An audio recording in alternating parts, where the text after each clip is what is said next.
नमस्ते दोस्तों, electrical boss channel में आप सबको स्वागत है। तो आज इस वीडियो में हम लोग देखेंगे कि VFD को कैपेसिटर रिफॉर्मिंग किट से किस तरह से उसको रिफॉर्मिंग करते हैं।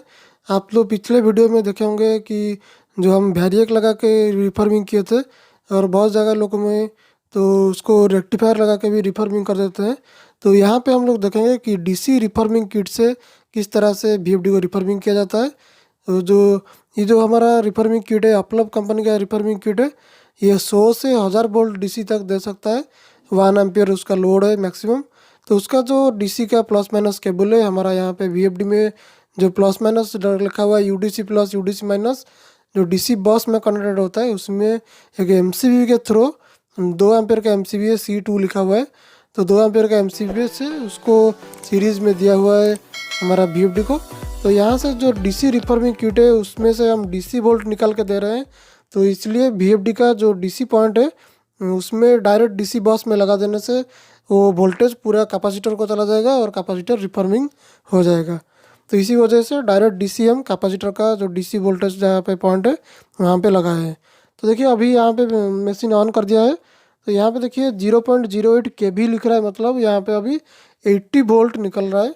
तो 80 वोल्ट जो DC यहाँ से निकल रहा है, तो वो MCB देके MCB प्रोटेक्शन के लिए लगा हुआ है। 2 एम्पियर का MCB है, तो आप 1 एम्पियर का भी लगा सकते हैं, कोई दिक्कत नहीं। तो थोड़ा कुछ प्रॉब्लम होगा VFD में तो वो हमारा MCB ट्रिप हो जाएगा और मशीन का कुछ होगा नहीं, इसलिए प्रोटेक्शन लेना अच्छा है। तो यहाँ पे हमारा 80 वोल्ट अभी शुरुआत में दे रहे हैं। तो अगर मान लीजिए कुछ गड़बड़ है VFD में, कैपेसिटर ख़राब है या फिर चूहा काट लिया है, तो वायर वगैरह उसके अंदर में कहीं पे भी शॉर्ट सर्किट वगैरह होता है, तो ये 80 वोल्ट या फिर 100 वोल्टेज में पता चल जाता है। थोड़ा थोड़ा आवाज़ आता है, चिच चिच करके स्पार्किंग आवाज़ भी आता है, तो उसमें से ये चीज़ पता चल जाता है। तो इसीलिए हमारा रिफॉर्मिंग किया जाता है। और कैपेसिटर जो है हमारा, अगर 6 महीने से ज़्यादा दिन हो गया उसको चलाया नहीं, उसको वोल्टेज दिया नहीं, कोई चार्ज नहीं किया, तो उसी को डायरेक्ट सप्लाई देने से वो कभी कभी ब्लास्ट कर जाता है। तो इसीलिए जब भी अगर 6 महीने से ज़्यादा अगर आपका स्टोरेज में रह गया है, तो कैपेसिटर जो है उसको रिफॉर्मिंग करना पड़ता है। आप पिछले वीडियो में भी देख सकते हैं डिटेल के रिफॉर्मिंग के बारे में, किस तरह से वैरिएक से करते हैं। तो यहाँ पे हमने DC रिफॉर्मिंग किट से दिया हुआ है, तो डायरेक्ट DC बस में लगा दिया है उसको। तो 80 वोल्टेज देके उसको मिनिमम 15 मिनट पहले छोड़ना पड़ेगा। उसके बाद 10 मिनट में, हर 10 मिनट में 20-20 वोल्टेज बढ़ाते जाएंगे। तो अभी 100 था, 10 था, मतलब 100 वोल्टेज। यहाँ पे अभी 0.12 kV, मतलब ये अभी हो गया 120 वोल्टेज। तो 120 वोल्टेज DC अभी VFD के अंदर में जा रहा है। जो कैपेसिटर है उसका देखिए डिस्प्ले भी थोड़ा थोड़ा ऑन हो रहा है। तो ये कभी कभी ऑन होता है, ऑफ होता है, इस तरह से चलता रहता है। तो थोड़ा ज़्यादा वोल्टेज आने के बाद ये 140 के आसपास वोल्टेज अगर आप दे देंगे तो उसका डिस्प्ले VFD का ऑन हो जाएगा। तो बड़ा वाला डिस्प्ले VFD होगा, तो ये छोटा वाला VFD है, तो 140 में ऑन हो जाता है डिस्प्ले। अगर बड़ा वाला VFD होगा तो उसको 170 या 180 में डिस्प्ले उसका ऑन हो जाता है। डिस्प्ले ऑन होने के बाद उसके पीछे, जो पीछे हो या फिर ऊपर हो, जो कूलिंग फैन रहता है वो भी देखना पड़ता है वो चल रहा है कि नहीं। तो बड़ा VFD अगर इसी तरीके से करेंगे तो उसका 200 वोल्ट या फिर 300 वोल्ट के बाद जाके बड़ा वाला जो मेन फैन रहता है वो ऑन होता है। नहीं तो ऑक्सिलरी फैन जो छोटा छोटा रहता है वो हमारा 170 वोल्ट से ये ऑन होना शुरू हो जाता है। तो यहाँ पे देख सकते हैं डिस्प्ले में लैंग्वेज सिलेक्शन करने के लिए लिख रहा है, तो उसको आप सिलेक्ट कर सकते हैं, नहीं भी कर सकते हैं। इसको छोड़ के यहाँ पे सिर्फ वोल्टेज बढ़ा सकते हैं। तो अभी देखिए 14 था, मतलब 140 वोल्ट था, अभी हो गया 160 वोल्ट। तो केवी में है इसलिए 160 वोल्टेज इसको पकड़ेंगे। तो यहाँ पे एम्पियर जो है 0.1 एम्पियर है। तो उसका मैक्सिमम लोड यहाँ पे लिखा हुआ है कि 1 एम्पियर टोटल। तो अभी ये 0.1 एम्पियर करंट ले रहा है। तो उसको अगर प्रोटेक्शन के लिए आप 1 एम्पियर का MCB यहाँ पे बीच में लगा सकते हैं। तो यहाँ पे देखिए डिस्प्ले में भी वही इंग्लिश लैंग्वेज सिलेक्शन वाला डिस्प्ले ही दिखा रहा है। उसको आप ओके करके उसको सिलेक्ट कर सकते हैं, नहीं तो उसको छोड़ के पूरा बाद में भी लास्ट में कर सकते हैं, कोई दिक्कत नहीं। तो यहाँ पे ओके कर देने से आपका इस तरह से ABB लिख के उसका जो प्रोसेसिंग रहता है वो स्टार्ट हो जाता है। ये जो प्रोसेसिंग स्टार्ट हो रहा है अभी, ये पूरा नया VFD है। तो नया VFD के लिए इसमें इस तरह से प्रोसेसिंग शुरू होता है। तो अगर आपका VFD है या फिर कोई भी कैपेसिटर बैंक है या फिर कुछ भी है जिसमें कैपेसिटर लगा हुआ है, उसको अगर आपका 6 महीने से ऊपर हो गया स्टोरेज, तो उसको रिफॉर्मिंग करना बहुत ज़रूरी है। क्योंकि हो सकता है कि कहीं पे ट्रांसपोर्टेशन में या फिर कहीं स्टोरेज में कुछ ख़राब हो जाए, ट्रांसपोर्टेशन में भी कुछ हिल उल के ख़राब हो जाता है, कोई नॉट बोल्ट लूज हो जाता है। तो इसीलिए अगर डायरेक्ट वोल्टेज आप दे देंगे, डायरेक्ट 415 थ्री फेज, तो ये कैपेसिटर बर्स्ट करने का चांस रहता है, कहीं शॉर्ट सर्किट होने का भी चांस रहता है।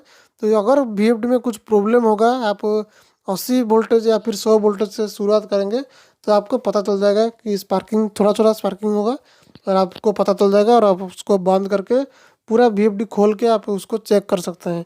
अगर डायरेक्ट यहाँ पे 415 वोल्ट या फिर कुछ ज़्यादा वोल्टेज अगर डायरेक्ट पूरा ऑन कर दिया, तो जो शॉर्ट सर्किट थोड़ा सा होने वाला था वो ज़्यादा होगा और उसके अंदर पूरा जल जाएगा सारा, तो कोई फ़ायदा होगा नहीं। डायरेक्ट आपको पूरा रिप्लेस करना पड़ेगा VFD। तो इसी वजह से हमारा रिफॉर्मिंग किया जाता है।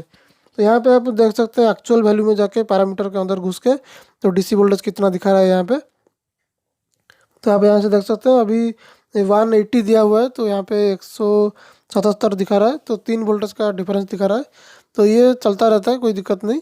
तो 2-3 वोल्टेज तो इधर उधर होता है, या फिर मशीन से थोड़ा सा माइनस है, या फिर VFD में थोड़ा 3 वोल्ट का डिफरेंस दिखा रहा है, तो चलेगा, कोई दिक्कत नहीं। तो अभी 180 वोल्ट दे रहे हैं, तो हमारा यहाँ पे 170 दिखा रहा है, 177। तो उसको हमारा हर 10 मिनट में उसको 20 वोल्टेज बढ़ाना है। तो इसी तरह से आप उसको बढ़ा बढ़ा के पूरा 560 या 580 वोल्टेज तक जाएंगे। ये छोटा वाला VFD हो गया, तो उसको 560 मैक्सिमम करना सही है, तो उससे ऊपर मत कीजिए उसको। तो आप उसको DC वोल्टेज पूरा फुल तक लग सकेंगे, उसके बाद वो फुल वोल्टेज में उसको 15-20 मिनट या आधा घंटा उसको ऐसे कंटिन्यू छोड़ दीजिए। तो उसके बाद बंद करके उसको फिर जैसे लाइन देना था 3 फेज लाइन, उसको 3 फेज लाइन दीजिए।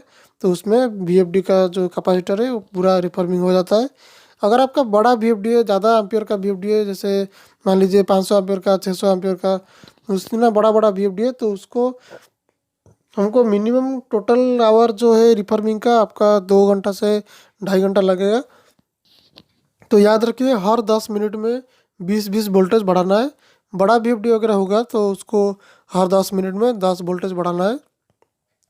तो इसी तरह से उसको वोल्टेज बढ़ा बढ़ा के हम उसका रिफॉर्मिंग करेंगे।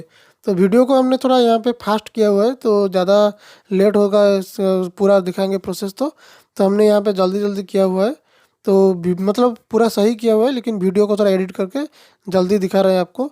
तो आप देख सकते हैं यहाँ पे अभी 500 वोल्ट हो गया है, 500 वोल्ट। तो डिस्प्ले में भी देख सकते हैं यहाँ पे 503 वोल्ट दिखा रहा है।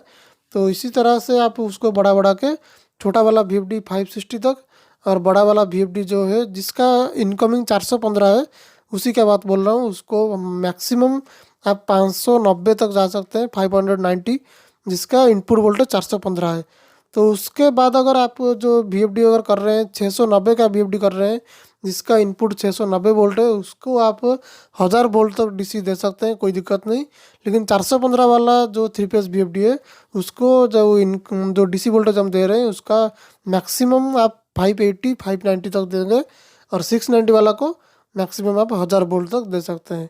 क्योंकि उसका जो इनपुट वोल्टेज हम दे रहे हैं उसका √2 टाइम्स DC बनता है। तो 415 का √2 टाइम्स आप अगर कैलकुलेशन करेंगे तो आपका 580 590 तक आएगा। तो उतना बस आप दे सकते हैं उसमें। और 690 का कैलकुलेशन करेंगे तो आपका 1000 वोल्ट के आसपास आएगा। तो आप उतना ही 1000 वोल्ट तक आप उसको DC दे के कैपेसिटर रिफॉर्मिंग कर सकते हैं। तो इसी तरह से अभी 560 में चल रहा है, तो उसको बीच बीच में यहाँ पे ऊपर साइड जो फैन दिया हुआ है, या फिर कोई ऑक्सिलरी फैन होगा या फिर मेन फैन होगा बड़ा वाला VFD का, तो आपको कंटिन्यूसली देखना है कि फैन वगैरह सही घूम रहा है कि नहीं। ये जो ऊपर जो कवर है, वो कवर भी आप खोल के उसको कर सकते हैं। तो कंट्रोल कार्ड में सारे लाइट जल रहा है कि नहीं, आप उसको देख सकते हैं। तो वीडियो के डिस्क्रिप्शन में एक लिंक दिया हुआ है, तो उसमें आप जाके देख सकते हैं कि बड़ा VFD भी किस तरह से किया जाता है, उसका कार्ड कैसे देखते हैं। तो देखिए अभी VFD का जो रिफॉर्मिंग है हमारा कंप्लीट हो गया। तो उसको धीरे धीरे माइनस करके वोल्टेज सारा घुमा घुमा के अभी जो 80 वोल्टेज से शुरू हुआ था वहाँ से 80 वोल्ट पर ले जाते हैं उसको, और उसके बाद जो हमारा MCB है उसको पावर बंद कर देंगे।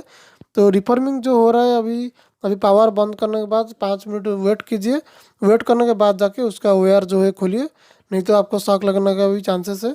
तो जो कैपेसिटर चार्ज होकर रहता है, आप उसमें अगर हाथ लगा देंगे डायरेक्ट तो आपको शॉक भी लग सकता है। तो उसको 5 मिनट वेट करके उसको आप खोल सकते हैं, सारे कनेक्शन हटा सकते हैं। तो आशा करते हैं ये वीडियो आपको सबको पसंद आया और समझ में आ गया। अगर कुछ प्रॉब्लम है या फिर सवाल है तो हमको कमेंट करके जरूर बताइए, हम आपका सवालों का जवाब जरूर देंगे। अगर ये वीडियो आपको अच्छा लगा तो इस वीडियो को लाइक कर दीजिए, दोस्तों के साथ शेयर कर दीजिए। अगर हमारा चैनल आप नया है तो हमारे चैनल को सब्सक्राइब करना ना भूलें और जो बेल आइकन है इसको दबाना मत भूलिए, क्योंकि जब भी हम वीडियो अपलोड करेंगे तब आपको नोटिफिकेशन मिल जाएगा और वीडियो आप देख सकते हैं। इसे वीडियो देखने के लिए हमारे चैनल पर इंतजार करते रहिए। तब तक के लिए आपको बाय बाय।